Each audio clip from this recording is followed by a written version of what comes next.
Ali dobro, to su nadimci, treba se znati nositi s tim ipak. Pa je. Pa Seka je izvedenica u biti od Sekulić ili nešto. Sekušak. Sorry, zakaj ovo nisi snimio? Pa jesam. 6-3, Zakaj? 6-3, gazu.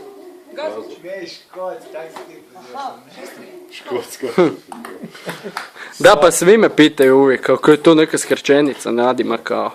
7-3. Rekao ne, to je židovsko, da.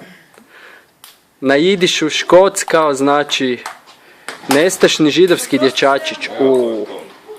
Ne bre, to su kad moje scene 7-3. Nema greška, a? Aha, onda je ovo. Prebrsti je malo. Švenk? Da. Ma kaj ti znaš, ja sam Tarantino, ja.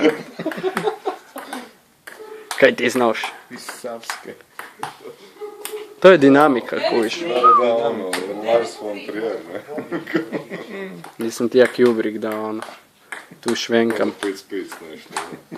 Moderna vremena. 9-4. Ali imaš onako oči sada što mi razvali. Da. E, to volim.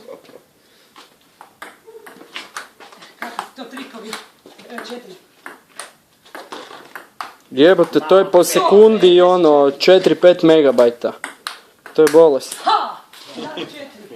Za tebe?